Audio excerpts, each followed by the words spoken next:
Okay, welcome back. So today I want to start off by saying one more thing about the Duval singularity, specifically the E8 singularity. So the idea here is that the Duval singularities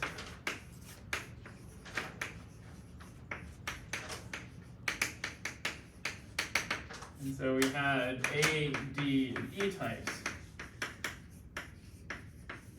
which each, the corresponding beacon diagram for the dual graph and the minimal resolution. And there was an alternate characterization, which I didn't really go into much detail about, what I mentioned, which is to say you could also have a finite group which has a representation in SL2C. And then, you can think of C2, with the action of the group. And, the idea is that, you want G such that, choose conditions so that, the only, singular point in the quotient is the origin, and that gets you the singularity. And so, you can work out what, the classification of such finite group representations is, and it's exactly this ADE classification. And, it pairs up exactly. So last time, I gave you kind of the toric picture, where in the toric geometry picture, you have the A types, and the group acting is just a cyclic group acting by, once you diagonalize it, well, you have roots of unity on one side, and then the inverse is on the other, because you want to make it, in the special linear group so that the determinant is 1. Okay. Well, then you got to worry about D and E. Let's see. So for D, I didn't look this up, but I believe it's some sort of it's some sort of dihedral group. I think it might be like a binary dihedral group, something like that. And then the E case, you have exceptional ones, and these are kind of interesting. And in E8, the exceptional group you get is the binary icosahedral group. So what is G for E8? Well, the idea is that it's a sort of it's kind of group theoretically it's like a double cover of A5. It's called the binary icosahedral group.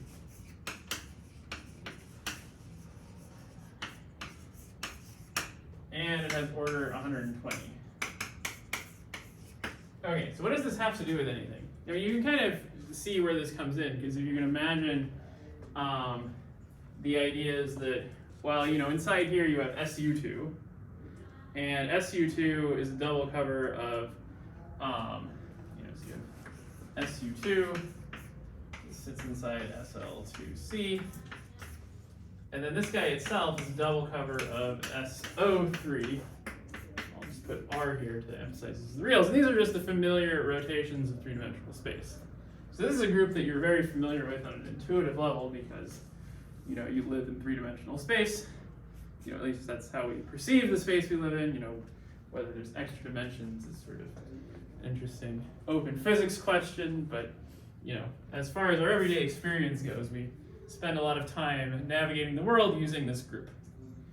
And, the idea is it has this double cover, but we can quite readily come up with representations of finite groups that sit inside here. So namely, Platonic solids give you such things because they have a nice rotational symmetry. So here, I can, if I take this diagram, let's move it over here.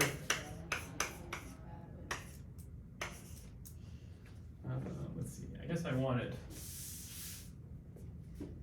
I want my SU2 here, SO3 here. Then inside here I have, well, this is symmetries of the icosahedron. You can work out, there's actually like a clever way of, I think, maybe you have to,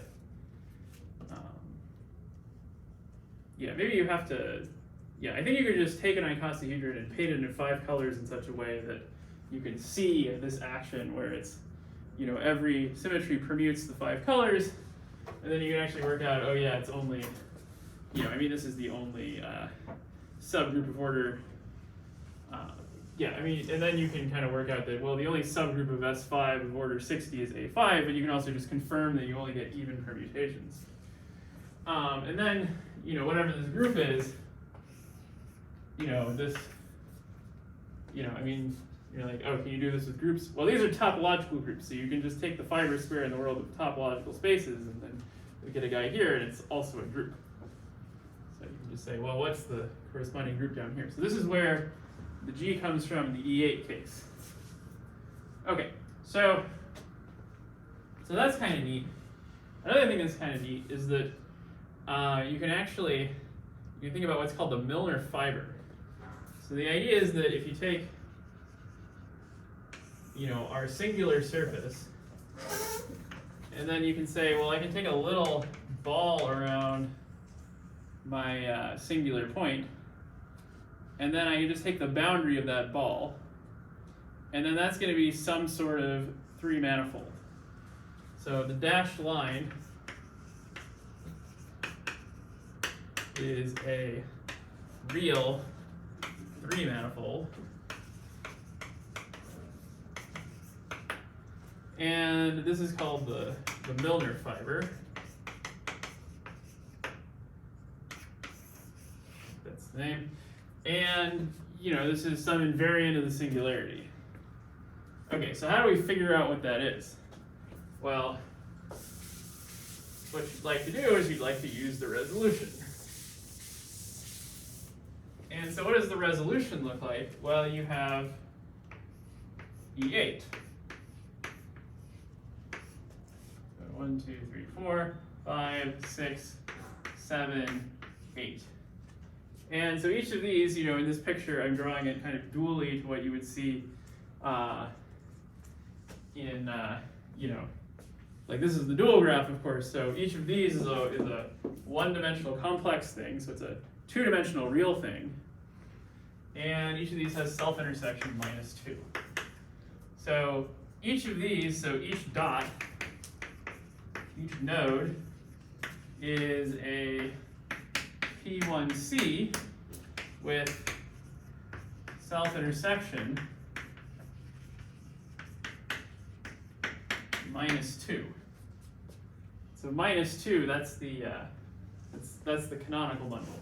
So the idea is that each of these, you have the total space of the canonical bundle. That's how it's embedded in.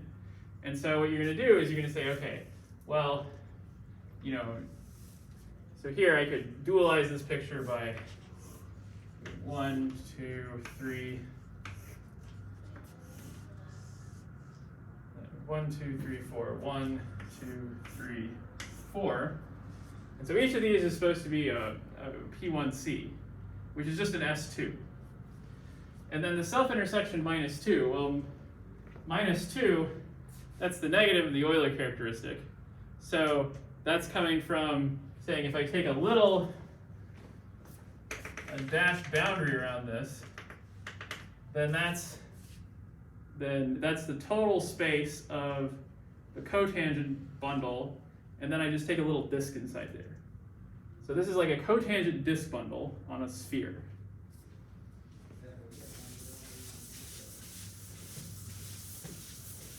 Okay, and I have a bunch of these overlapping, so I just, you know, so I just erase bits here, and then I kind of put it in that, and then I just trace it all the way around.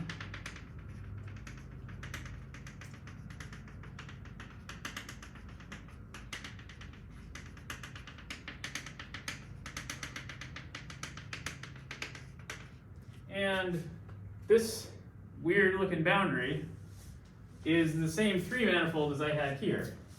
Because, you know, I'm just taking a tiny neighborhood of this, and then, well, I did all my birational transformations, and now I'm again doing a tiny neighborhood. So, you know, you can justify this by saying, well, you know, we have some metric here, and then we change the metric a little bit when we blow up, but not too much. So we're gonna, you know, have some metric corresponding to an ample divisor where, you know, each curve here is sort of, you know, very tiny on the ample divisor, which corresponds to having small intersection compared to the ample divisor's self-intersection. Okay, and so that's how we can justify, oh, this 3-manifold is the same as that one. But now, which 3-manifold? So we proceed by gluing 8 copies of, and now what do I want to call this? Let's just call this T equals the boundary of the cotangent disk bundle, or, well, no, I don't want to do this. 8 copies of T. Let's just take the cotangent disk bundle. So when we say Milner fiber here, is the fibration just the one given by, say, like the radius of these disks? Is like disk bundle? Is that like what's a fibration over? Right? Yeah, I don't actually know why it's called a fiber.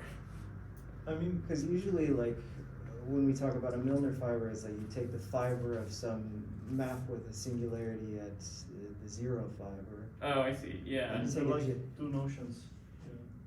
One is like 4-manifold, and one is a 3-manifold. So. Oh, I see. Yeah, and I guess. I was just wondering if maybe the fiber. I am using the right terminology here, right? I think this is called. I mean, sometimes terminology gets kind of. I think nowadays mostly the Milner fiber is like the 4-manifold, but maybe in the original Milner paper it was like considering just the boundary. So. Oh, okay, so the Milner fiber, I suppose, would be this guy, or because like, you know, if you do it down here, it's not a it's not a manifold because it's singular. But I mean, I guess it's like, you know, pretty close to a manifold, it's quotient singularity, but yeah, I mean, I guess, although like what's it a fiber over in this case? So like if you take E8, you have like this x squared plus y cubed plus z5 equals 0 is the singular surface. So if you take equals small t and you intersect it with sphere, you get like a 4-manifold, and its boundary is this length of singularity. I see. So this is another viewpoint on this. You take plus, you know, just like t epsilon equals 0. When t equals 0, so this is the equation of the E8 singularity, and then here you're getting something different, which is sort of like, you know, some sort of smoothing of the singularity. Yeah. I see. And then the idea is you're saying, okay, well then, and then, you know, you can kind of make all of the values small, and then say, well, this boundary, the boundary, when, you know, so where it intersects like some unit sphere in here is what we're looking at. This 3-manifold you were talking about. Yeah, that's the 3-manifold. Yeah. So, you know, the idea is if we just said. Yeah. The 3-manifold doesn't depend if you take T0 or T non-zero, it's a multiple equivalent. Yeah, that's the idea. Yeah.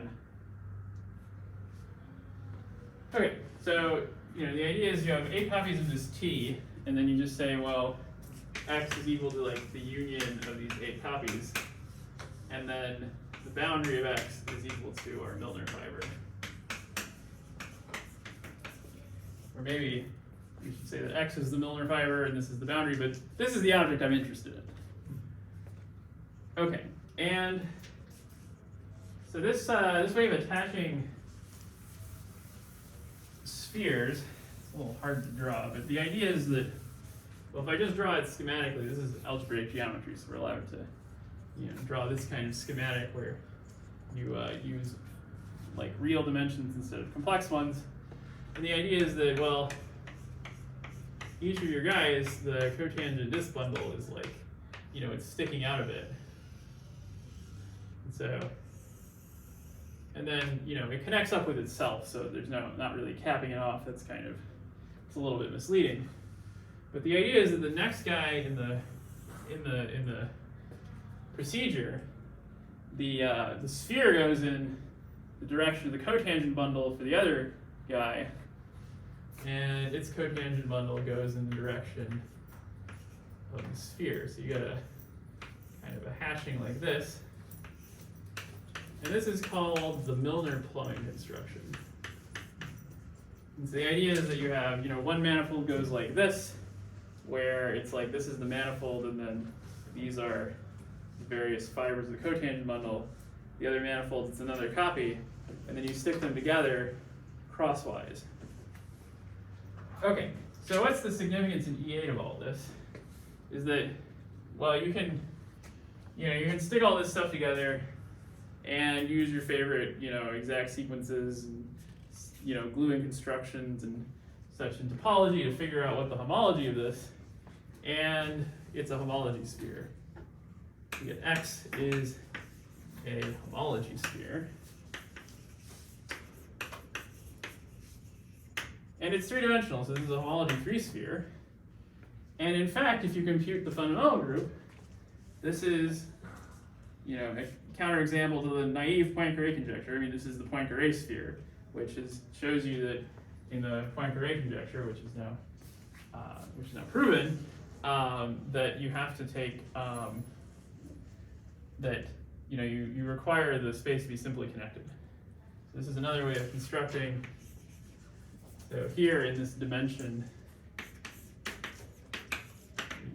3, we get the Poincare sphere.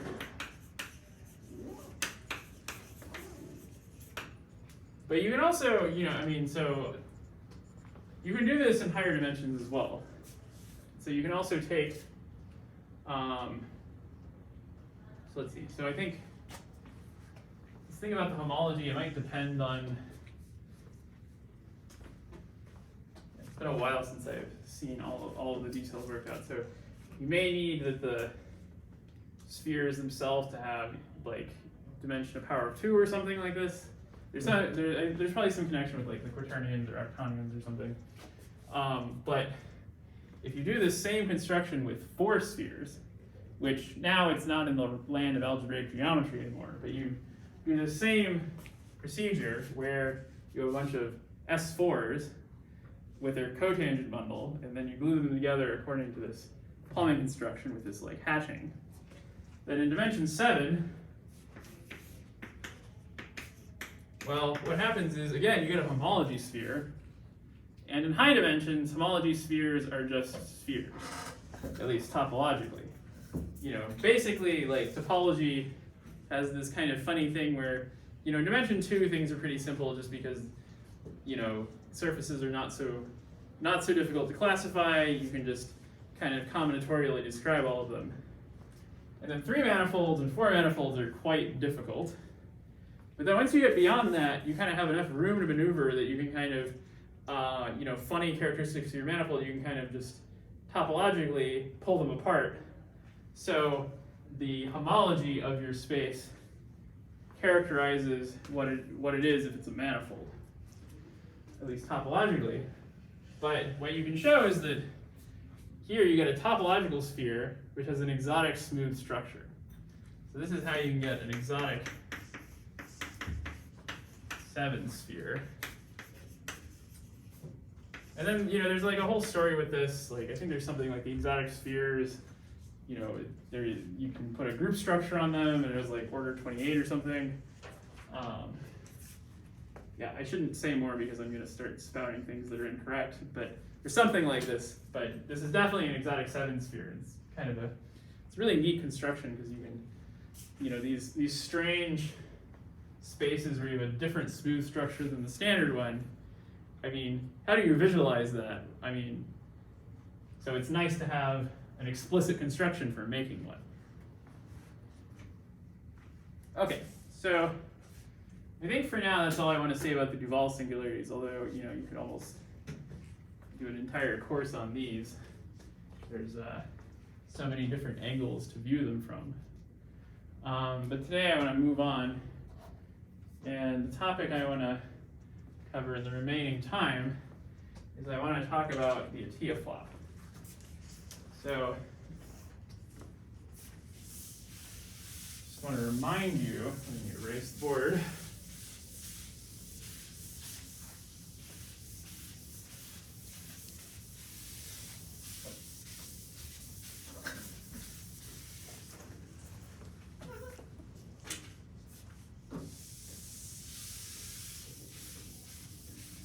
Maybe just like note that this group you mentioned is actually a fundamental group of these 3 manifolds. Yeah, right. I suppose that follows just from the, because SU2, that's the 3 sphere, and then and so that little Yeah, so yeah, exactly. So you can view like that little that little bubble is a copy of SU2, and then you can just, that's right. Yes. It's also kind of instructive just to take the picture and compute the fundamental group. You can go through and then you work out what the generators and relations for the group are, and then it's a word problem you can actually solve in this case to get exactly this order 120 group. Yes, so excellent point. Okay, so now I want to switch gears and talk about something a little bit different, which is the Atiyah flop.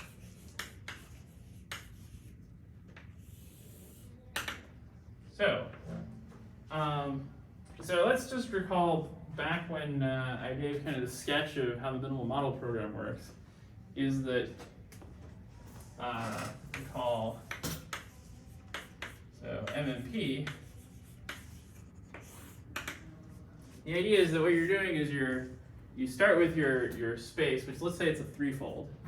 So let's just say for threefolds right now, I have some X. And the idea is that there's a procedure we go through that tries to make Kx nef. And the procedure is if we have a Kx negative curve, we contract it, and if we don't, then Kx is nef. So let's say we have some C in X such that K dot C is less than 0. Then it turns out, the procedure of the MMP tells you that you can just contract C. That brings you down to some Z. And if we're contracting a divisor, everything is hunky-dory because we can continue. The idea is that you want some singularity conditions on X, and you'd like similar singularity conditions on Z. And then the conditions on X, the first one you need is that X is Q-Gorenstein, so that this intersection number is just something sensible that we can use. And if you contract C and you contract it, and it contracts an entire divisor, then you still have that over here. But if you don't contract an entire divisor, you just contract the curve, then you get a pretty unpleasant singularity here, which is where you have something that's not Q-Gorenstein. And so let's say that this is F. So if the exceptional locus of F is just C, then Z is not Q-Gorenstein, i.e. no multiple of KZ is Cartier.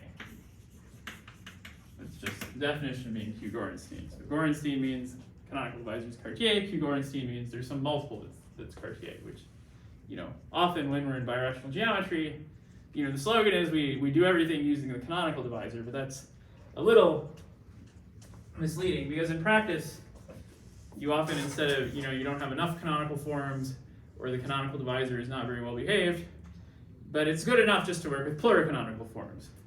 It might make things a little more messy and difficult, but it's ultimately something you can define canonically as long as you get some sort of stabilization as the power of the canonical divisor goes up. And in fact, that stabilization is exactly finite generation of the canonical ring, which ultimately the goal of the MMP was to prove that. And that has been proved by BCHM. Okay, so you have this problem, and then the solution is we compute something called a flip. Well, maybe you should explain why not be Q-Gorenstein. Yeah, so the idea is that if it's, I guess I went over this before, but then there's I no reason to expect people remember, right? So it is good to review it. Good point. So the reason it's not Q-Gorenstein, no, you're right, because if I skip too much, it's going to be incomprehensible. You're right. Okay. Yeah, so why does this happen? Yeah, so the idea is you say, well, if I take KZ, and then Yeah, I mean, the idea is just that, well, if it were Cartier, well, I would be able to say that f upper star of kz dot the curve would be equal to kz dot the image of the curve. So, and basically this makes sense as long as k is Cartier. And even if it's not Cartier, as long as some multiple is, I can just stick the m inside here. But then the point here is that this guy would have to be 0, because I'm contracting the curve. Or you're putting back a line bundle for Yeah. So yeah, for this to make sense, I would be pulling back a line bundle. But here, this guy, well, we chose this so that it would be, it would be negative. So you have, and there you have a problem, right? Because this one's supposed to be negative, this one's supposed to be 0. And so the thing, you're like, okay, what did we assume that was wrong? We assumed that this formula held, and this formula is accurate when you can define this pullback being just pullback of a line bundle. So this is why, in this particular situation, you have a you have the canonical divisor. There's no multiple of it that's Cartier. And so then the solution to this was to essentially sort of mirror this contraction of the curve to produce an x that's on the other side. And so you'd be like, what on the other side of what? Well, this is something that I hope when we talk about the Atiyah flop and we talk about this in the context of GIT, which is what I'm planning on talking about for the next series of lectures, hopefully that'll become much more clear. Yeah, and so the idea is you say, okay, so the solution is to undergo what's called a flip. And the idea is you say, okay, well, I have x goes to z. And then we just conjure up another x, which is a little bit different, where here the exceptional, so we'll call this f plus. And the idea is that the exceptional locus of f plus, so in higher dimensions it won't necessarily be a curve, but what we'll always have is that it's not a divisor. It's going to be what's called a small contraction. So the exceptional divisor here is going to be some curve C prime. And the numerical properties of C prime are going to make it negative to C. So what we're going to have is we're going to have kx plus dot C is C prime is positive. And in fact, I think in general it's just going to be the negative of k dot C. Okay, and so, and so then you might just be like, well, how do you come up with such a x plus? Well, the definition is we say that x plus is you take proj of, let's see, I get it. Yeah, so proj over z of f lower star of O mkx. And so, this is, the idea is that, okay, we want k to be relatively ample over z, so we just say, well, on this side it's not relatively ample. This is like proj of the negative powers of k. And then we just say, well, just take proj of the positive powers instead. And you say, okay, well, that's a great definition, although it's a little hard to visualize what's going on. But at least you say, okay, well, here we have a definition. And this definition makes sense as long as this ring over Z is finitely generated. So again, there's a lot of machinery that has to go into this to prove that you can actually construct such a thing. But at least here, it's like a little more plausible. It's like, okay, well, here's a procedure for producing such a thing, even if it, even though it requires a lot of, requires substantial machinery to prove that this actually works. Okay, so that's what a flip is. And then, what's a flop? And why am I talking about flops instead of flips? Well, the main reason I talk about flops instead of flips is that this diagram is inherently not symmetric. I mean, it's symmetric in some ways, but it's not it has a sort of globally non-symmetric property, given that one side kx is negative, the other side kx is positive. And in particular, if kx were positive on this side, I may not be able to construct the negative one on this side. So the fact that I can go from here to here really requires this fact here.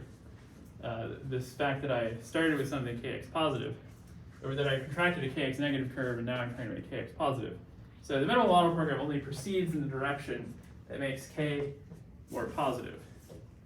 Okay, so on the other hand, when you have a flop, that's the case where you have the same kind of diagram, but instead of contracting a negative curve, you're contracting a curve that was trivial on the canonical divisor.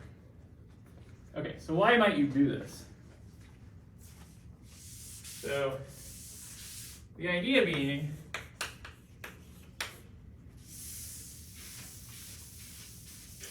so here we have x goes to z, and it contracts a curve c, we have some f, and now the difference is that we have kx dot c is equal to 0. So the place this comes up is that you might have that x is a minimal model where kx is nef, and z might be a canonical divisor where kx is ample. And so the difference is that, the difference between nef and ample is that you could have, a nef divisor, it may be 0 on some curves, whereas an ample divisor has to be positive everywhere. And, the idea is that k is nef here, so we want to make it ample here. Okay, now, to produce this contraction, so we're assuming everything's projective, you're going to have some divisor here that's positive on C, and then over here everything's 0 on C. So you also get divisors here just by subtracting and by saying, well, like if H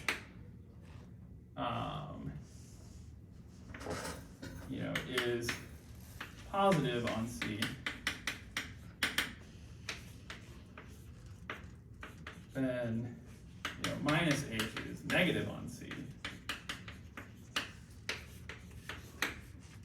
And the idea is that you can take the push forward of this divisor H, and the same argument we had about K applies to say that the image of H isn't Q Cartier.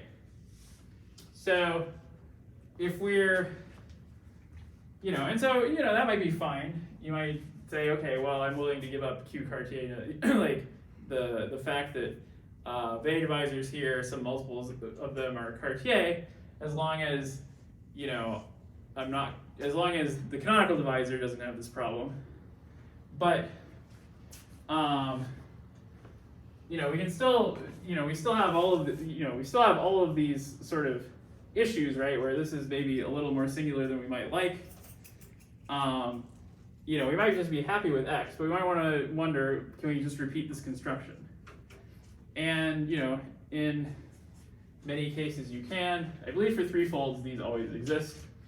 And then that's called a flop. So the idea is that you can just, again, you can view x as proj over z of the the local ring of sections of H, and then you can say, well, what if I take the ring of sections of minus H? Then I'll get what's called the flop. The flop diagram. Excuse me, but Yeah. here, anyway, this kz is, can you say about kz with Q Cartesian of this kz in this case? Sorry, say again? So, the contradiction you just erased was not happening. Oh yeah. So the contradiction now holds for H being Cartier. So the idea is that, the point here is that the relative Picard number, the relative class number is 0. Because you're, these are isomorphic in codimension 1. Right. Because this is what's known as a small contraction. So a small birational map or a small contraction is one that's isomorphic in codimension 1. And so we're contracting something that's small that doesn't notice the Bay class group. So the class group here and here are the same, but then there's fewer curves over here. So the Picard group, the Picard group has to be smaller. So over here, maybe we assume this is Q factorial, which means that all the Bay divisors are Q Cartier, and it has some rank n. So the Cartier divisors, that forms, up to numerical equivalence, you have something of rank n, a vector space of dimension n. Bay divisors do the same thing. Here the Bay divisors is a space of dimension n, but the Cartier divisors, it's going to be smaller because you've eliminated this curve. So here I have n minus 1, and then on the other side I'll have n. So the contradiction, what you would be contradicting is the assumption that every Bay divisor here is Q Cartier, but it's not the canonical divisor that gets you in trouble. Okay, so the flop diagram is just to say we do the same kind of diagram. And then here I'll just call it x prime. So here I'm contracting C. Here I'm contracting some C prime, which I should sort of view as the negative of C somehow. Okay, so now the point here is not so much to advance the minimal model program as it is that, well, if we're in the case where Kx is Nef, then Kx prime is also going to be Nef. So if X is a minimal model, then so is X prime.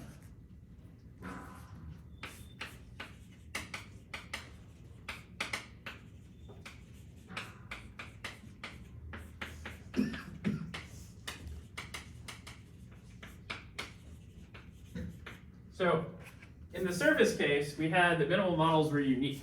You could use Castelnuova's criterion, get a -1 curve, you could contract, and eventually you get to a minimal surface, or you see that you were in the Del Pezzo case, or you had some ruled surface, something like that.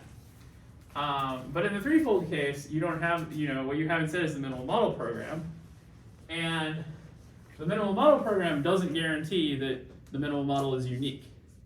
So if you care about, well, so the whole point of this procedure is to produce like a unique model for your variety.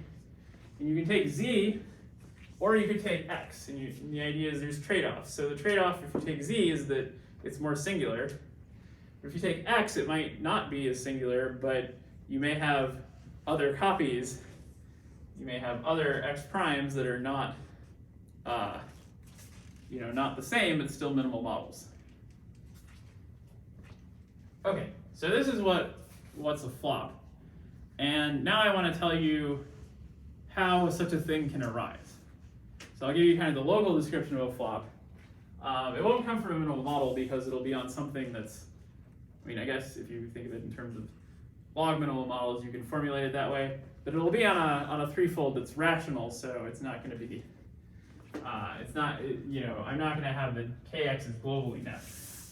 But you can take kind of the local description and then turn it into such a thing if you like. Okay, so this is the example. And this is the Atiyah flop.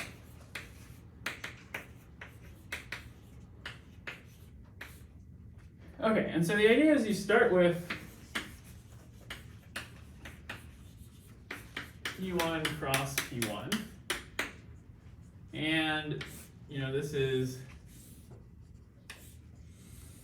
this guy lives inside P3 via just the standard Segre embedding. And so if you embed this inside here, if you take O of 1 on this side, it pulls back to O of 1, 1 under pullback. And then what you can do is you can just take the cone over this thing.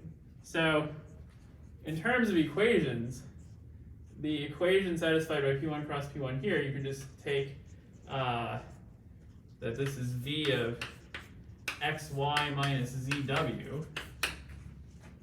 And then I can promote so this is homogeneous, of course, so it gives you something in P3. But I can also promote it up a dimension by taking the cone over this. So if I take the cone over this,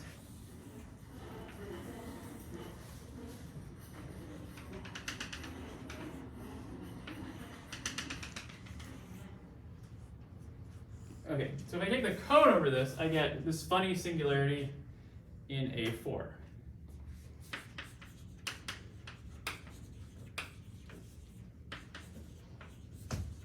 And I'll call this Z, just the vanishing of the same equation. And now I consider it inside of A4 instead of inside of P3. So you can kind of think of A4 as itself being like the cone over P3, and that lines through the origin in A4 are points of P3. And then the cone is exactly those lines that correspond to points of this P1 cross P1. And so the point is, this cone point is very singular, and it has lots of funny behavior. But what you can do is you can say, okay, well, it's pretty straightforward to resolve singularities here. Whenever you have a cone like this, you can just blow up the origin, and then it becomes another copy of your original variety, and it'll have a normal bundle inside this Z. Let's call the blow up Z tilde.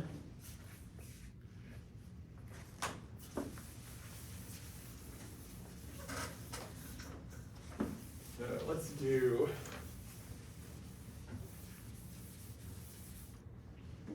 what I'm going to do is I'm going to Z tilde over Z. This is the blow up. And my picture of Z tilde is just, well, I have my P1 cross P1, and then I have an exceptional divisor here, E, which is another copy of P1 cross P1. And then the idea is that E is isomorphic to P1 cross P1, and then E restricted to E is equal to O of -1, -1. Okay, so the way you can show this is you can just so one way to do this is just to say, well, if I have a if I just have any plane in A4, so if it's one that's not through the origin, then the way it intersects out here is going to look like, it's just going to look like O of 1, 1. And then if it goes to the origin, then what's going to happen is that I am going to pick up one copy of this exceptional divisor, and then so the total class I'm going to have is the exceptional divisor plus something that looks like a hyperplane section along here, and that restricted to this exceptional divisor has to be 0 because I can always just move the plane away. So that's why E restricted to E is O of -1, -1. Okay, now the great thing about this is that now I can contract this in two different directions. So if I take, for example, if I just take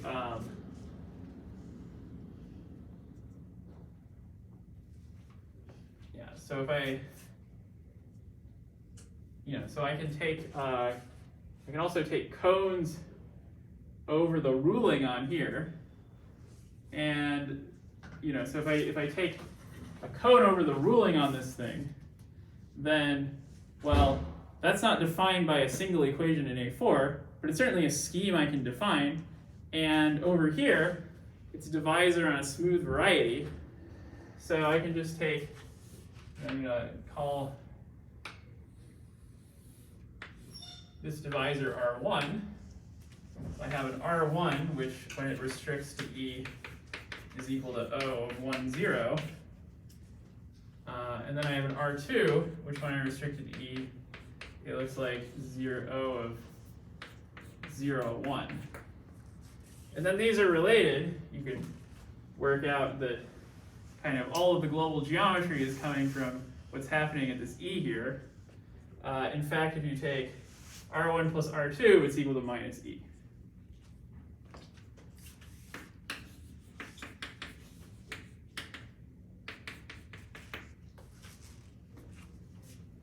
Okay, so let's see. So now the point is you want to say, okay, well, so now instead of having, so now I want to just make sure I contract things along E without, causing any problems. So what I can do is I can take, I can take some large ample divisor, and then I can tweak it. I can make it unbalanced in favor of one of these directions, and then add copies of E until I get to some multiple of the ruling. And then once I get there, I have something where the only base points are along E, if there are any.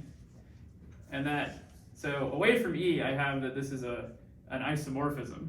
It's a birational map that E is the only thing that can get contracted. And then the fact that it's the ruling says, well, it's going to get contracted onto a P1. And so I can contract two different ways. I can contract to x1 by contracting the ruling one way, or I can contract the ruling the other way to get to x2.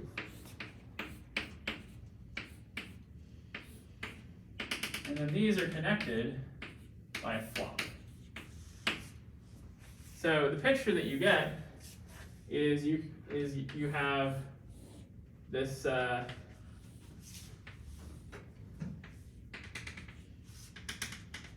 so this cone where the full procedure we did is we blew up the cone point and then contracted it back in one direction or the other. Here, I could just think of it as extracting a curve out of the cone point in one direction, in the direction of one ruling, or I could do the same, but extract it in the direction of the other ruling.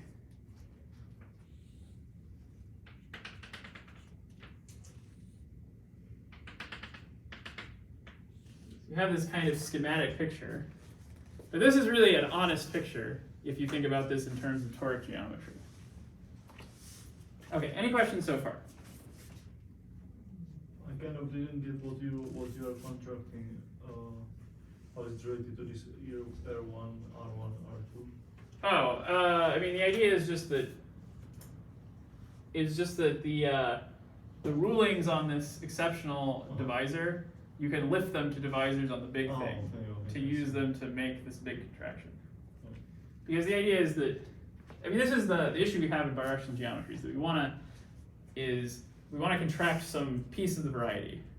So we say, okay, we'll find some line bundle on there that is nef but not big, essentially. You want to find some line bundle that you can make base point free, that you can move it around on there, but it doesn't have so many sections that it separates all the points out.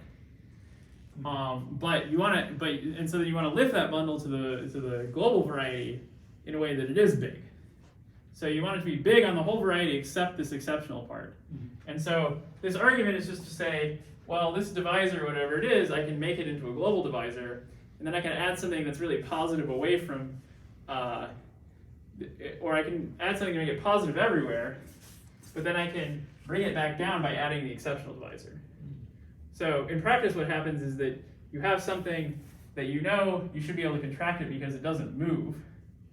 And so then you just add copies of that to some large divisor until that large divisor hits exactly the threshold where this thing gets contracted. But here the point is we have a choice of which way to contract it. We can contract it one way or another. And we get these two varieties are isomorphic, but you might have some, this could be like a local picture of a larger thing. So you could have some other structure that makes this, these two guys not globally isomorphic. Like this is a non-trivial operation is what I'm trying to say. Other questions? So this is like the honest to God polytope. Oh yes, yeah, that was what I was going to say next. Okay. And so in toric, for toric cases, do they all sort of look like this? Yeah. So yeah, you can have kind of more they all come from these kind of operations on polytopes. And the reason for that is because this is how GIT works in the toric case. So this is something we'll talk about in a lot more detail later, but the idea is that for GIT, when you construct a toric variety, you can think of it as just taking GIT of affine space, and what that boils down to is you're slicing the cone, like, so for affine space you have this like large cone of characters that give you functions on affine space, and then the quotienting by a torus says, okay, well I want to take ones that are, I want to slice it in a certain direction, and then if you just naively slice it, you go through the origin, you don't get any characters. So GIT is telling you, oh, I push off a little bit in some direction. And then if you choose the direction differently, you might kind of change your polytope slightly by exactly operations like these. I see. Yeah. So that's like, oh, so I'm out of time. So the next lecture is going to be the toric version of this.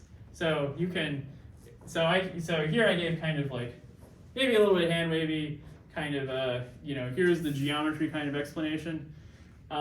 Next time I want to talk about this using GIT and toric geometry. And there there the algebra is very plain and straightforward. And so I think that's at least what gave me kind of the most insight as to the geometry of this operation, was thinking of it in terms of GIT. So one of the things I'm planning to use for notes when I lecture about this is there's a talk by Miles Reed called "What is a Flip?" And the notes are online, and he explains this and some other examples as well, but I want to focus on this example.